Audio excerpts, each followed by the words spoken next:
L'amour et le plan, du 31 mars 2021. Aperçu du chemin vers une vie bonne.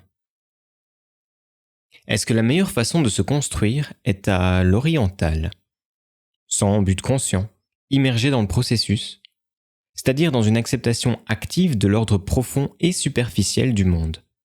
Je ne parle pas ici de l'acceptation du seul ordre superficiel du monde, qui est une conception très occidentale, fondée sur l'adhésion pleine et entière au jeu de pouvoir humain, avec négation des processus profonds de la vie, qui nous reviennent donc en plein visage un jour ou l'autre.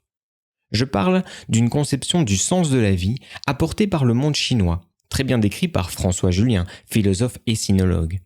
Une conception qui ne s'embarrasse pas de buts conscients, de plans, et qui cherche au contraire à ne faire qu'un avec les mouvements du monde, sans état d'âme, ou si peu.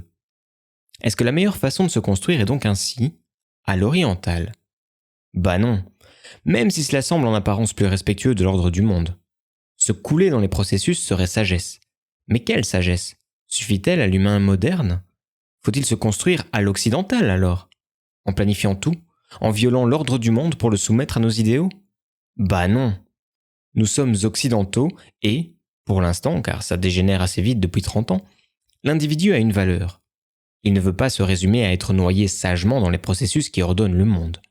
Nous voulons que notre vie ait un sens, sans souvent trop savoir quel sens. Nécessairement, nous allons vouloir architecturer notre vie, faire des plans la concernant. Mais se focaliser sur le plan, à l'occidental, c'est nécessairement en venir au forçage. On va vouloir faire entrer le réel dans le plan.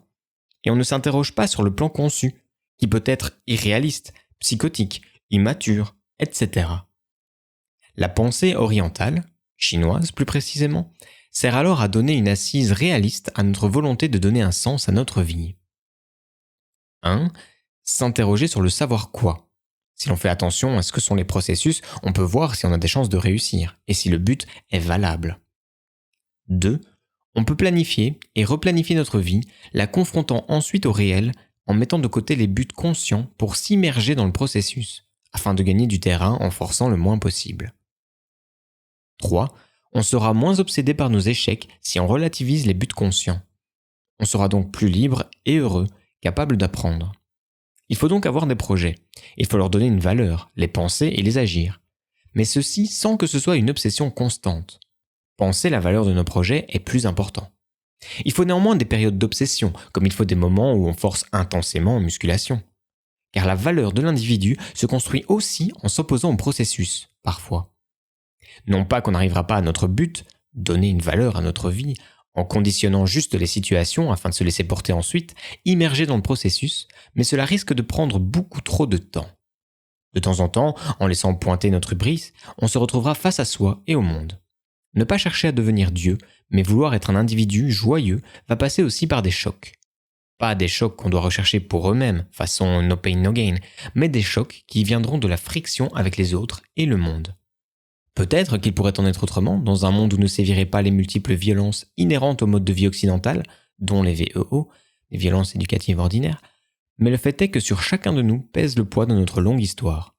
Parfois, il faut se battre.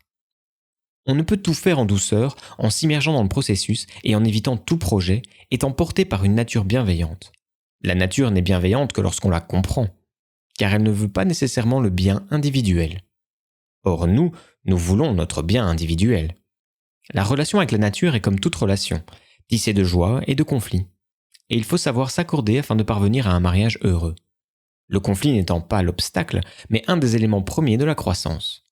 Pour finir, l'absence de projet, c'est aussi écarter toute humanisation de l'humain. Dans la pensée des processus, on voit que ce qui compte, au final, ce qui reste lorsqu'on écarte les buts conscients, c'est les rapports de force, le pouvoir. On ne peut en rester là. Ainsi, la philosophie du plan, l'Occident, et la philosophie du processus, la Chine, finissent au même endroit, là où on ne sait pas dépasser la relation décomplexée au pouvoir.